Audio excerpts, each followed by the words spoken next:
Hello guys, कैसे हैं आप लोग। तो आज हम लोग पढ़ने जा रहे हैं चैप्टर 13 मोशन एंड टाइम, और ये है क्लास 7 का। क्लास 7 में हम लोगों ने चैप्टर 12 इससे पहले पढ़ा था, रिप्रोडक्शन इन प्लांट्स। अब हम लोग पढ़ने जा रहे हैं मोशन एंड टाइम।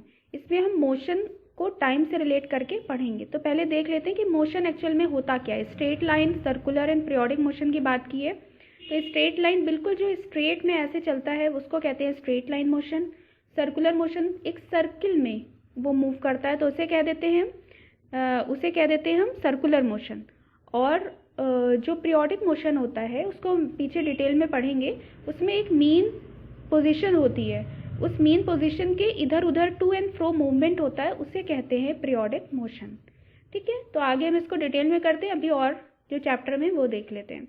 यहाँ पे इन्होंने एग्जाम्पल्स दिए हैं मोशंस के, और कहा है कि इससे अलग करना है, हमें सेपरेट करना है along a straight line, circular and periodic motion। अच्छा, आप लोगों से एक बात ये भी कहनी थी कि अगर कोई मिस्टेक हो जाती है एक्सप्लेनेशन में, तो आप लोग जो नीचे डिस्क्रिप्शन होता है उसको एक बार चेक कर लिया करिए। अगर कोई मिस्टेक हो जाती है तो वहाँ पे मेंशन कर दी जाती है। ठीक है, तो ये याद रखिएगा कि वीडियो के जो डिस्क्रिप्शन है उसमें आपको कोई भी करेक्शन अगर मिलता है तो उसे ज़रूर अच्छे से देख लीजिएगा। ठीक है, ताकि कोई भी एग्जाम में मिस्टेक ना हो। तो एग्जाम्पल ऑफ मोशन ले लेते हैं। सोल्जर इन अ मार्च पास। जब सोल्जर एक साथ मार्च करते हैं तो वो जो मोशन होगा वो कैसा होगा, स्ट्रेट लाइन मोशन होगा। Bullock cart moving on a straight road. Straight road पे एक बैलगाड़ी चलती है तो वो कैसा होगा, स्ट्रेट मोशन होगा। Hands of an athlete in a race. जो एथलीट्स होते हैं जब वो दौड़ते हैं, रेस करते हैं, तो उनके हाथ का जो मूवमेंट होता है वो एक फिक्स्ड होता है। आगे हाथ बढ़ता है, फिर पीछे बढ़ता है, फिर आगे और फिर पीछे। तो एक मीन पोजीशन से होते हुए टू एंड फ्रो मूवमेंट हो रहा है, तो इसको कहेंगे पीरियोडिक मोशन। जहाँ तक पेडल की बात करेंगे, of a cycle in motion, ये क्या होता है, ये एक पीरियोडिक मोशन होता है। ठीक है, बाइसिकल में जो पेडल का मूवमेंट है वो कैसा है, एक सर्कुलर मोशन है। ठीक है, इसका सर्कुलर मोशन होगा। Motion of the earth around the sun, ये भी सर्कुलर मोशन होगा। ये दोनों सर्कुलर मोशन होंगे, ये पीरियोडिक मोशन होगा। Motion of a swing, swing में भी देखें तो वो एक मीन पोजीशन को लेते हुए टू एंड फ्रो मूवमेंट है, तो ये कैसा है, पीरियोडिक मोशन है। मोशन ऑफ अ पेंडुलम तो पीरियोडिक मोशन का बेस्ट एग्जाम्पल है। ठीक है, आगे हम लोग एक्सपेरिमेंट के थ्रू से पढ़ने भी वाले हैं। अब यहाँ पे बात आ रही है कि मोशन कैसा हो, स्लो हो कि फास्ट हो, उसको कैसे देखेंगे, कैसे कंपेयर करेंगे, तो उसकी बात की जा रही है। तो स्लो एंड और फास्ट मोशन। ठीक है, तो यहाँ पे हमें ये आइडेंटिफाई करना है, या कोई कह सकते हैं कि हम ऑब्जर्व करना है रोड पे जो भी व्हीकल चल रहे हैं उनको देखिए कि कौन स्लो चल रहा है, कौन फास्ट चल रहा है। इसको हम कई एक्सपेरिमेंट के थ्रू भी देख सकते हैं, या ऐसे भी हम उसको चेक कर सकते हैं रोड पर। जैसे कि कोई साइकिल जा रही है तो ऑब्वियसली उसका मोशन स्लो होगा, और अगर बराबर में एक बस है तो वो फास्ट उसका मूवमेंट होगा। तो इस तरह से हम कोई भी छोटे इंसेक्ट्स में देख सकते हैं कि एक चींटी चल रही है, एंट है, वो उसका मूवमेंट देख लें, और अगर डॉग्स वगैरह का मूवमेंट देख लें तो वो डिफरेंट होगा, एक स्लो और दूसरा फास्ट होगा। तो हम यहाँ पे एक्टिविटी 13.1 करने वाले हैं। इसमें बोला है इन्होंने कि ये पिक्चर दिखाए गए हैं, दो तरह की नीचे पिक्चर दिखाई गई है। उसमें बोला है कि ये आप देखिए इसमें कौन सा फास्टेस्ट है, कौन स्लोएस्ट है। तो मेरे अकॉर्डिंग तो ये सारे ऑब्जेक्ट्स ऑलमोस्ट अपनी वही पोजीशन पर है। एक ये जो ग्रीन है, ग्रीन कार है, ये बहुत आगे चल रही है, तो ये फास्टेस्ट मोशन का एग्जाम्पल है। और जो ये पीछे बैक में है, ये यहाँ पे भी बैक ही में है, तो ये स्लोएस्ट मोशन का एग्जाम्पल है। ठीक है, उसके बाद यहाँ पे क्या कहा गया, इमेजिन कीजिए कि आप अपने फ्रेंड के साथ बस स्टैंड पर हैं, और एक बाइसिकल पर है और दूसरा जो है बस से जा रहा है। तो आप कंपेयर कर सकते हैं कि कौन फास्ट है और कौन स्लो है। ठीक है, किसकी स्पीड ज़्यादा है, किसकी स्पीड कम है, हम इस यहाँ से उसको देख सकते हैं। ठीक है, तो यहाँ पे सिंपल, स्लो और फास्ट की बात की गई थी। अब बात की जा रही है स्पीड की। स्पीड क्या होता है एक्चुअल में, तो स्पीड का रिलेशन हमारे डिस्टेंस और टाइम से ही होता है। ठीक है, तो इसको हम लोग थोड़ा सा रीड कर लेते हैं। In the examples given above, higher speed seems to indicate that a given distance has been covered in shorter time. ठीक है, तो यहाँ पे ये बताया जा रहा है हायर स्पीड कब होगी, seems to indicate that a given distance has been covered in a shorter time. जब कम टाइम में ज़्यादा डिस्टेंस कवर होती है तो वो स्पीड ज़्यादा होती है। ठीक है, पॉइंट नोट करिएगा। हमारी स्पीड कब ज़्यादा होती है, जब डिस्टेंस को कम टाइम में कवर किया जाए। जो भी डिस्टेंस है उसको कम टाइम में कवर किया जाएगा तो उसे क्या कहा जाएगा कि वो बहुत ही अच्छी स्पीड में है या हायर स्पीड में, और a larger distance covered in a given time. ठीक है, अब यहाँ पे next paragraph, the most convenient way to find out which of the two or more objects is moving faster is to compare the distance moved by them in a unit time. मतलब यहाँ पे कह रहे हैं कि अगर हम एक फिक्स टाइम दे दें और दो ऑब्जेक्ट्स को मूवमेंट चेक करें तो उसमें से हम निकाल सकते हैं कि किसकी स्पीड ज़्यादा है और किसकी कम है। If we know the distance covered by 2 buses in 1 hour, हम अगर 1 घंटा ले लें और 2 बसेस की डिस्टेंस को एक फिक्स डिस्टेंस पे उनको कवर करने को कहें और तब उनकी स्पीड चेक करें तो हमें उनकी रियल स्पीड पता चलेगी। We can tell which one is faster, we call the distance covered by an object in a unit time as the speed of the object. तो अगर हम स्पीड की डेफिनेशन कहें तो वो क्या होगी, distance covered by an object in a unit time as the speed of the object. ठीक है, तो ये स्पीड की डेफिनेशन हो गई। आपके चैप्टर में बहुत ज़्यादा डिटेल दी गई है तो मतलब इतना डिटेल पढ़ने की इसमें ज़रूरत नहीं है। जो मेन पॉइंट्स हैं मैं आपको वो कवर कर रही हूँ। ठीक है, आगे देखते हैं। यहाँ पे स्पीड को बता दिया गया कि हायर स्पीड क्या होती है। ऑब्वियसली जब हम एक डिस्टेंस को कम टाइम में कवर कर रहे हैं तो उसकी स्पीड हायर होगी। ठीक है, when we say that a car is moving with the speed of 50 kilometre per hour, ये किलोमीटर पर आवर क्या है, ये स्पीड की यूनिट है। स्पीड का यूनिट यहाँ पे बताई गई है कि क्या है, 50 किलोमीटर पर आवर, यानी कि 50 किलोमीटर ये डिस्टेंस है और पर आवर का मतलब है कि 1 घंटे में वो 50 किलोमीटर्स कवर कर रही है डिस्टेंस को, तो वो क्या हो जाती है, स्पीड हो जाती है। यही इसको यहाँ पे डिटेल में बता रहे, it implies that it will cover a distance of 50 kilometres in 1 our.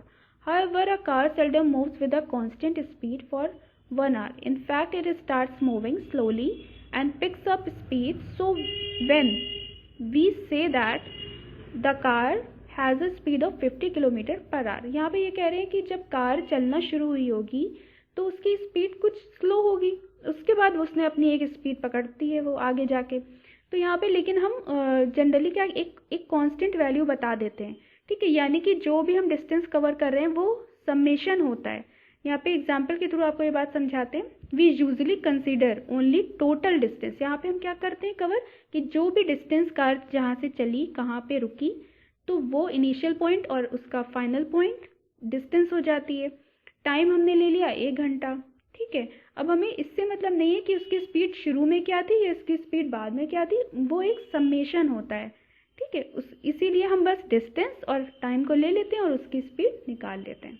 ठीक है, we do not bother whether the car has been moving with a constant speed or not during that hour, है ना, वही point कह रहे हैं। The speed calculated here is actually the average speed of a car. ठीक है, तो जो अभी हम लोग स्पीड लेते हैं वो उसका चलने जब इनिशियल पॉइंट पे थी तब या फाइनल पॉइंट पे पहुंची, तो उसका जो एवरेज हम निकाल लेते हैं कार का कि इसकी स्पीड क्या होगी। तो average speed of the car, ये आप याद रखिएगा point. In this book we shall use the term speed for average speed. इसीलिए इस बुक में स्पीड की जगह पे क्या टर्म यूज किया जाएगा, एवरेज स्पीड, क्योंकि वो एवरेज ही है। ठीक है, for us the speed actual में क्या है, is the total distance covered, जो भी डिस्टेंस हम कवर कर रहे हैं, divided by the total time taken. ये बहुत ईजी डेफिनेशन है, इसको याद रखिएगा। The speed is the total distance covered divided by the total time taken। ठीक है, तो वो क्या कहलाती है, स्पीड कहलाती है। आगे हम लोग देखते हैं, ये फॉर्मूला है, इसको ध्यान रखिएगा। डिस्टेंस की यूनिट, डिस्टेंस को अगर किलोमीटर में लिया जा रहा है, टाइम को सेकंड में लिया जा रहा है तो किलोमीटर पर सेकेंड। ठीक है, आगे हम लोग पैराग्राफ को देखते हैं। यहाँ पे 2 पॉइंट क्लियर किए गए, नॉन यूनिफॉर्म एंड यूनिफॉर्म। इसका क्या मतलब है, अभी हमने स्ट्रेट पढ़ा, स्पीड के बारे में पढ़ा, डिस्टेंस पढ़ी, टाइम पढ़ा। ठीक है, तो नॉन यूनिफॉर्म क्या होता है, if the speed of an object moving along a straight line keeps changing, मतलब अगर स्पीड चेंज हो रही है लगातार, जो भी पाथ हमें दिया गया है, जो भी डिस्टेंस कवर करने को दिया गया है और उसमें स्पीड हम पहले बहुत स्लो चल रहे हैं, फिर हम थोड़ा फास्ट हुए, फिर हम स्लो हुए, फिर फास्ट हुए, तो ये चेंज आ रहा है। ठीक है, तो जो चेंज आ रहा है इस तरह के मोशन को हम कहेंगे नॉन यूनिफॉर्म। उसके बाद दूसरा पॉइंट है, अगर लेकिन हमारी कोई पाथ हमें दिया गया, कोई भी डिस्टेंस कवर करने को कही गई, लेकिन अगर उस पर हम एक कांस्टेंट स्पीड से चल रहे हैं, जो भी हमने स्पीड ली वो एक कांस्टेंट है, तो उस तरह के मोशन को कहेंगे यूनिफॉर्म मोशन। ठीक है, तो 2 टर्म क्लियर हुए आप लोगों को, एक नॉन यूनिफॉर्म और uniform. In this case the average speed is the same as the actual speed. ठीक है, तो एवरेज स्पीड और एक्चुअल स्पीड दोनों ही सेम चीज़ें हैं, ये याद रखिएगा। आगे अब हम लोग नेक्स्ट हेडिंग लेने जा रहे हैं, मेजरमेंट ऑफ टाइम। ठीक है, टाइम को कैसे मेजरमेंट किया जाता था पहले टाइम से, हमारे एंसेस्टर कैसे करते थे, जब क्लॉक नहीं थी तब क्या होता था, कैसे मतलब डे है, नाइट है, ईयर है, कैसे कैलकुलेट किया जाता था, तो उसको हम लोग पढ़ने जा रहे हैं। ठीक है, तो यहाँ पे सिंपल सी बात है, जब उस टाइम पे क्लॉक नहीं थी तो जब सूरज निकलता था सुबह होती थी और जब ख़त्म पूरा नेक्स्ट मॉर्निंग होती थी तो वो पूरा मिला के 1 डे बन जाता था। इस तरह से कैलकुलेट किया जाता था। द टाइम बिटवीन, इसको एक बार रीड कर लेते हैं, the time between one sunrise and the next was called a day. Similarly a month was measured from one new moon to the next. ठीक है, न्यू मून आएगा, उसके बाद जब नेक्स्ट न्यू मून आएगा तो उससे समझ लिया जाता था कि अब 1 महीना हो चुका है या 1 मंथ कवर हो चुका है। इसी तरह से जब ईयर के लिए a year was fixed as the time taken by the earth to complete 1 revolution of the sun, पूरे सन का एक कंप्लीट रेवोल्यूशन हो जाता था तो 1 ईयर कंप्लीट हो जाता था। ठीक है, और यहाँ पे बता रहे हैं often we need to measure intervals of time which are much shorter than a day. ठीक है, तो डे और मंथ और ईयर तो हम लोग ने देख लेते थे, लेकिन जो डे को कैसे कवर करेंगे तो उसके लिए क्या क्या यूज़ किया जाता था। क्लॉक्स और watches perhaps the most common time measuring devices. Have you ever wondered how clocks and watches measure time? ठीक है, the working of clocks is rather complex, but all them make use of some periodic motions. ठीक है, तो वहाँ पे भी क्या कैसे यूज़ किया जाता था, सिंपल पेंडुलम वगैरह यूज़ किए जाते थे और उनके पीरियोडिक मोशंस के थ्रू उनको टाइम का कैलकुलेशन होता था। One of the most well known periodic motion is that of simple pendulum. ठीक है, तो सबसे अच्छा बेस्ट एग्जाम्पल है, पहले भी बताया था आपको कि पेंडुलम जो है वो बेस्ट एग्जाम्पल है पीरियोडिक मोशन का। इसका मूवमेंट कैसे होता है, टू एंड फ्रो मूवमेंट होता है और इसी मूवमेंट को पीरियोडिक मोशन कहते हैं। ठीक है, तो बहुत सारी एक दिन को हम कैसे कैलकुलेट कर सकते हैं, तो टेबल क्लॉक या वॉल क्लॉक या डिजिटल क्लॉक किसी के भी थ्रू हम उसको देख सकते हैं आज के टाइम पे। अब यहाँ पे इन्होंने क्या ले लिया है, पेंडुलम बता रहे हैं कि एक्चुअल में ये जो पेंडुलम हमें यहाँ लगा दिख रहा है ये किस बेसिस पे इसका काम होता है, और ये पेंडुलम बहुत इंपॉर्टेंट है, आप लोग ज़रूर ध्यान से पढ़िए। तो ये है पेंडुलम, इसमें क्या, यहाँ पे एक थ्रेड ले लेते हैं, यहाँ पे इसको कहते हैं बॉब, ये थ्रेड और बॉब ले लेते हैं। अब यहाँ पे ये मीन पोजीशन, ये पोजीशन इसकी ओ जो पोजीशन है ये कहलाती है मीन पोजीशन। ठीक है, मीन पोजीशन है, इसके बाद इसको हल्का सा फोर्स दिया जाएगा तो ये इधर मूव करेगा, फिर ये इस पोजीशन पे वापस जाएगा और फिर बी से होता हुआ फिर वापस ऊपर आएगा। तो जब ये एक मोशन यहाँ से स्टार्ट होता है फिर ये यहाँ वापस आता है और होते हुए बी को छूता है, ये दो इसके ए और बी जो है एक्सट्रीम पॉइंट्स हैं, और वापस जब अपनी मीन पोजीशन पर आता है तब इसको कहा जाता है वन ऑसिलेशन। ठीक है, इसको पढ़ लेते हैं एक बार। A simple pendulum consist of small metallic ball. ठीक है, और यहाँ पे हम कोई भी स्टोन भी ले सकते हैं। The metallic ball is called the bob of the pendulum, और ये ऊपर का पोर्शन थ्रेड कहलाता है। अब यहाँ पे बात की जा रही है, shows the pendulum at rest in mean position. When the bob of the pendulum is released after taking a slightly to one side, it begins to move to and fro. The to and fro motion of a simple pendulum is an example of periodic or oscillatory motion. ठीक है, यानी कि इसको याद रखिएगा कि सिर्फ periodic motion ही नहीं, इसका एक और नाम है जिसको कह रहे हैं ऑसिलेटरी मोशन। ऑसिलेशन होता है ना एक पूरा, तो इसको ऑसिलेटरी मोशन भी कहते हैं, पीरियोडिक मोशन भी कहते हैं। एग्जाम्पल है सिंपल पेंडुलम। ठीक है, बार बार ध्यान से, क्योंकि ये बहुत इंपॉर्टेंट है। The pendulum is said to have complete one oscillation.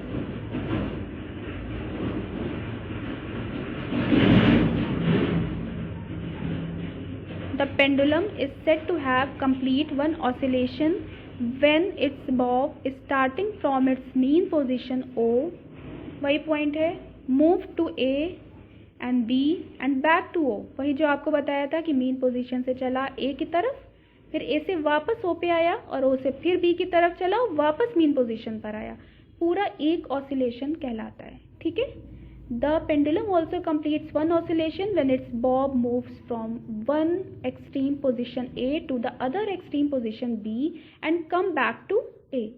ठीक है, तो वापस जब पहुंच जाता है तो उसे एक ऑसिलेशन कहा जाता है। याद रखिएगा, दो इसके एक्सट्रीम पॉइंट्स हैं।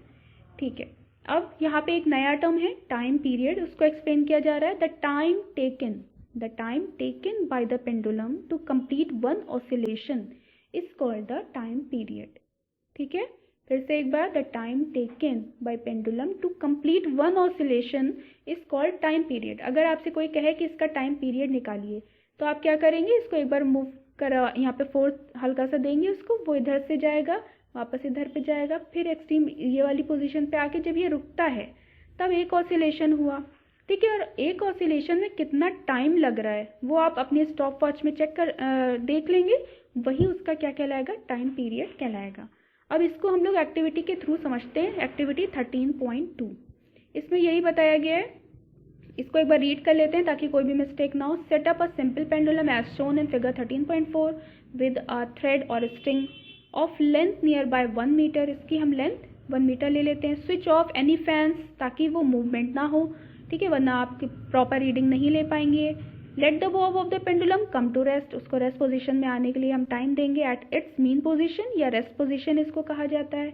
Mark the mean position of the bob on the floor below it और on the wall behind it. अगर हमने इसको वॉल के सहारे रखा है तो वॉल पे निशान लगाएंगे, एक मार्क दे देंगे, या ज़मीन पे अगर हम कर रहे हैं तो ज़मीन पे मार्क दे देंगे उसकी मीन पोजीशन से। To measure the time period of the pendulum we will need a stopwatch, हमें स्टॉप वॉच की ज़रूरत होगी यहाँ पे।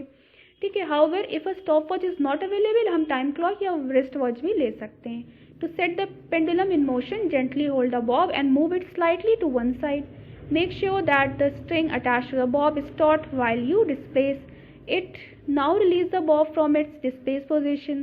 Remember that the bob is not to be pushed when it is released. Note the time on the clock when the bob is at its mean position. ठीक है, जैसे हम उसको देंगे वो टू एंड फ्रॉम मूवमेंट करेगा और motion करेगा, उसके बाद वापस अपनी जैसे मीन पोजीशन पर आएगा, जैसे ही एक ऑसिलेशन कंप्लीट होगा हम उसका टाइम नोट कर लेंगे। ठीक है, यहाँ पे कह रहे हैं measure the time the pendulum takes to complete 20 oscillation. हम 20 ऑसिलेशंस के क्या करेंगे, टाइम को रिकॉर्ड कर लेंगे और ऐसे बार बार एक्सपेरिमेंट ऑब्जर्वेशन करते रहेंगे और उसको नोट कर लेंगे। फिर क्या करेंगे, by dividing the time taken, जो भी 20 ऑसिलेशन में टाइम लिया गया है उसको हम नोट कर लेंगे, उसको डिवाइड कर देंगे। 20 ऑसिलेशन से जो भी टाइम लिया गया उसको हम डिवाइड कर देंगे। Get the time taken for one oscillation और the time period of the pendulum. ठीक है, उसके बाद हम उसका टाइम पीरियड भी इसी तरह से निकाल लेंगे। यहाँ पे इन्होंने ये दिया हुआ है time period of a simple pendulum जिसमें length of the string 100 centimetre है। ठीक है, तो टाइम टेकन फॉर 20 ऑसिलेशन में कितना टाइम इन्होंने लिया, 42 सेकेंड। तो उसके लिए हम क्या करेंगे, 42 से क्या करेंगे, हम 20 को डिवाइड कर देंगे, 20 को डिवाइड कर देंगे, 42 को डिवाइड कर देंगे 20 से, तो यहाँ पर आ जाएगा 2.1। ठीक है, तो यहाँ पे हमने क्या किया, 42 जो हमने निकाला है टाइम वो ऊपर रखेंगे, जो नंबर ऑफ ऑसिलेशंस हैं वो नीचे रखेंगे, डिवाइड करेंगे तो आंसर आ जाएगा 2.1 जो कि क्या हुआ, टाइम पीरियड हुआ। ठीक है, फिर यहाँ पे ये बता रहे थे नाउ डेज मोस्ट क्लॉक्स और watches have an electric circuit with one or more cells, these clocks are called quartz clocks. ठीक है, ज़्यादातर क्या नाम होता था उनका, क्वार्ट्ज क्लॉक। ज़्यादातर हम लोग बचपन में जो भी वॉचेस देखते तो उन पर क्वार्ट्ज लिखा होता था, तो वो कौन सी क्लॉक्स होती हैं, क्वार्ट्ज क्लॉक, जिसका टाइम बहुत ही एक्यूरेट होता है in comparison to other clock. ठीक है, तो इसीलिए क्वार्ट्ज क्लॉक का जो टाइम होता है वो ज़्यादा अच्छा माना जाता है। फिर यहाँ पे अभी हम लोग ने पीछे पढ़ा था स्पीड, अब बात हो रही है कि इसकी यूनिट क्या होती है स्पीड और टाइम की। तो टाइम की यूनिट होती है सेकेंड, ठीक है, सबको पता है, लेकिन इसकी अगर छोटी यूनिट कहें, बेसिक यूनिट कहें तो सेकेंड है, लेकिन अगर लार्जर यूनिट की बात करें तो वो मिनट्स और आवर्स में भी होता है। ठीक है, अब अगर हम बात करें स्पीड की तो स्पीड की होती है, फॉर्मूला होता है डिस्टेंस अपॉन टाइम। डिस्टेंस की यूनिट होती है मीटर या किलोमीटर जो भी हम ले रहे हैं, और टाइम की होती है सेकेंड, तो इसकी यूनिट हो गई मीटर पर सेकेंड। ठीक है, लेकिन अगर हमारी डिस्टेंस चेंज है, मतलब बहुत ज़्यादा डिस्टेंस है तो वहाँ पे हम किलोमीटर लेंगे, पर आवर लेंगे, तो जैसा कन्वीनियंट होता है उस हिसाब से हम उसको एक्सप्रेस करते हैं। मीटर पर मिनट भी हो सकता है, किलोमीटर पर आवर भी हो सकता है, और मीटर पर सेकेंड भी हो सकता है। ठीक है, और ये बात इंपॉर्टेंट है यहाँ पर कि the symbols of all units are written in a singular form में ही लिखे जाते हैं, कभी ये नहीं लिखा जाता है 50 किलोमीटर्स। ठीक है, हमेशा ये कहा जाता है 50 किलोमीटर के एम, 8 सेंटीमीटर लिखा जाता है, ना कि 8 सेंटीमीटर्स। ठीक है, ये याद रखिएगा। यहाँ पे एक इंटरेस्टिंग फैक्ट बताया गया है, एक स्टोरी बताई गई है कि कैसे डिस्कवर हुआ था टाइम पीरियड। और उसका पेंडुलम। तो यहाँ पे जो गैलीलियो थे, इन्होंने 1564 से 1642 AD में इन्होंने क्या किया, ये पढ़ लेते हैं। It is said that once Galileo was sitting in a church, ये चर्च में बैठे थे। He noticed that a lamp suspended from the ceiling with a chain was moving slowly from one side to other. He was surprised to find that his pulse beat the same number of times during the interval in which the lamp complete one oscillation. Galileo experimented with various pendulums to verify his observation. He found that a pendulum of a given length takes always the same time to complete one oscillation. यानी कि यहाँ पे सिर्फ length important है कि अगर हम same length लेते हैं इसके थ्रेड की या जो भी चेन है जिससे हमने बॉब को अटैच किया, तो हमारा जो टाइम पीरियड होगा वो ऑसिलेशन जो होंगे वो सेम रहेंगे। ठीक है। This observation led to the development of pendulum clocks, winding clocks and wrist watch are refinements of the pendulum clock. तो जो पेंडुलम है उसका जो पूरा वो जाता है, क्रेडिट जाता है वो गैलीलियो को जाता है। ठीक है, इन्होंने चर्च में ये एक्टिविटी देखी थी। ओके, नाउ हम लोग देखते हैं different units of a time are use in depending और ऑन द नीड। मतलब कहने का ये है कि जो भी टाइम यूनिट्स हम यूज़ करते हैं वो अपनी नीड के अकॉर्डिंग यूज़ करते हैं। जैसे हम अपनी एज बताते हैं तो हमेशा ईयर में बताते हैं, कभी ये नहीं कहते कि हमें मेरे बर्थ को इतने आवर्स हो चुके हैं या इतने सेकेंड्स हो चुके हैं, ईयर में ही बताते हैं। इसी तरह से time taken by you to cover a distance between your home, अगर हम ये लेते हैं कि हमने कितना कवर किया तो वो हमेशा हम जो टाइम बताते हैं वो हम आवर्स में बताते हैं। ठीक है, तो ये अपनी कन्वीनियंट, जैसे हमें कन्वीनियंसी होती है वैसे ही हम अपना यूनिट्स को यूज़ करते हैं। ठीक है। पहले wandered how times was measured when pendulum clocks were not available. ठीक है, तो ये सोचती हैं कि भाई हम पहले कैसे टाइम को यूज़ करते थे, कैसे टाइम देखा जाता होगा जब क्लॉक्स नहीं होती होंगी। तो ये पॉइंट पढ़ लेने के बाद ये पॉइंट पे आते हैं। ठीक है, थोड़ा आप लोगों की बुक में आगे पीछे रहता है पोर्शन, तो इसके बाद ये है तो इस पे चलते हैं। तो यहाँ पे 3 एग्जाम्पल्स दिए गए हैं पेंडुलम क्लॉक्स के। पेंडुलम क्लॉक्स बिकेम पॉपुलर, है ना। Many times measuring device were used in different parts of the world before the pendulum clocks became popular. ठीक है, पेंडुलम क्लॉक के आने से पहले बहुत सी चीज़ें थी जो यहाँ पर पॉपुलर थी, जैसे कि सन डायल्स है, वाटर क्लॉक्स है, सैंड क्लॉक्स है। ये हम लोग को बहुत ही जो हिस्टोरिकल मूवी होती है जैसे मोहनजोदारो है उसमें वाटर क्लॉक्स देखने को मिली है।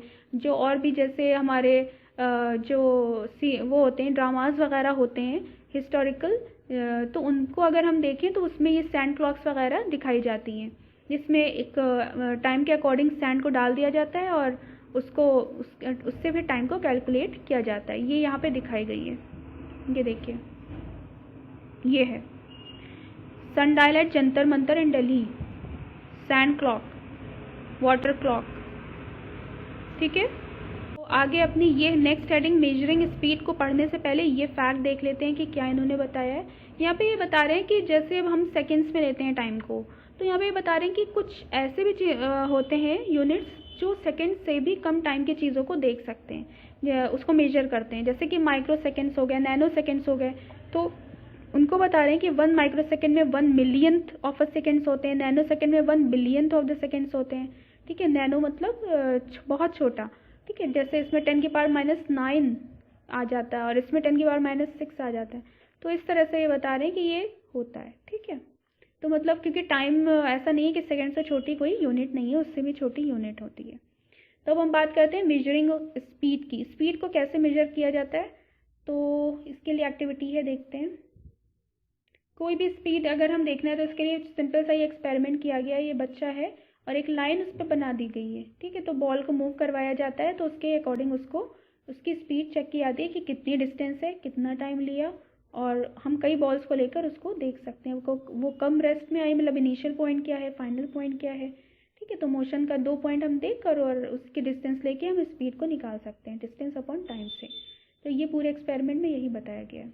तो यहाँ पे हम उसको यहाँ पे बना सकते हैं, लिख सकते हैं कि जो भी हमने चीज़ ली वो नेम द ग्रुप, फिर डिस्टेंस जितनी उसने कवर की, कितना टाइम लिया, और यहाँ पे हम निकाल सकते हैं स्पीड डिस्टेंस अपॉन टाइम से। ऐसे ही यहाँ पे बता रहे हैं rockets launching satellite into the earth orbit often attain speed up to 808 kilometre per second. Tortoise, इसकी स्पीड कितनी ज़्यादा है, और tortoise can move only with the speed of about 8 centimetre per second. 1 second में सिर्फ 8 सेंटीमीटर ही वो चल पाते हैं। ठीक है, तो सबका अपनी अपनी अलग अलग स्पीड होती है। तो अभी तक तो हमने स्पीड को सब्जेक्ट बनाया था। अगर अब हमने डिस्टेंस निकालना है तो हम इसको ऐसे भी लिख सकते हैं, distance covered equals to speed multiplied by time. ठीक है, तो अगर हमें स्पीड और टाइम गिवन हो, डिस्टेंस निकालना हो, तो वो भी हम निकाल सकते हैं। ठीक है, फिर अगर हमें टाइम निकालना हो, हमने टाइम को सब्जेक्ट बना लिया और हमें डिस्टेंस और स्पीड दी गई है तो उससे हम टाइम को निकाल सकते हैं।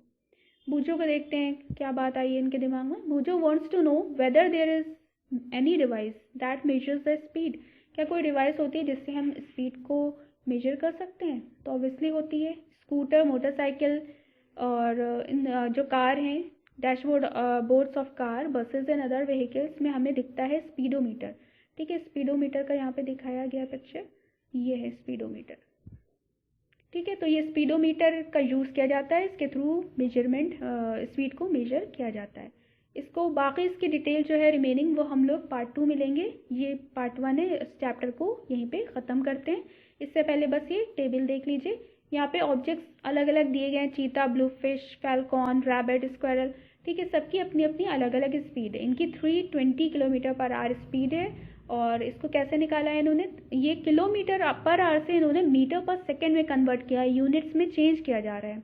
ठीक है, ये किलोमीटर है, एक लार्जर यूनिट है इसके कंपैरिजन में मीटर के, और ये जो आर है ये सेकेंड के कंपैरिजन में लार्जर है। तो अगर हमें कोई दिया गया हो, किसी की स्पीड किलोमीटर पर आवर में दी गई हो, तो उसे मीटर पर सेकेंड में कैसे चेंज करेंगे ये दिखाया गया है। तो क्या करेंगे हम, किलोमीटर न्यूमरेटर में है और आवर्स जो है वो डिनोमिनेटर में है। तो 320 का 320 लिखेंगे, किलोमीटर की जगह पे 1000 लिख देंगे, क्योंकि 1 किलोमीटर इक्वल्स टू होता है 1000 मीटर। ठीक है, और अपॉन में क्योंकि हमारा आर जो है वो हमारे डिनोमिनेटर में है, तो 1 आवर इक्वल्स टू होता है 60 मिनट, और 1 मिनट में होते हैं 60 सेकेंड्स।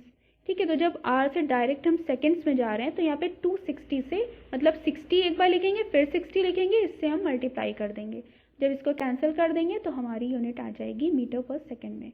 ठीक है, आपको अगर ये ना समझ में आए तो आप लोग कमेंट सेक्शन में कमेंट कर सकते हैं, जो भी क्वेरी हो पूछ सकते हैं। कुछ गलत लगा हो कि मैम ने ये सही नहीं पढ़ाया, उसको भी क्वेश्चन कर सकते हैं, हम आपको एक्सप्लेन कर देंगे। ठीक है, ओके, फिर क्लास को ख़त्म करते हैं, तब तक के लिए बाय बाय।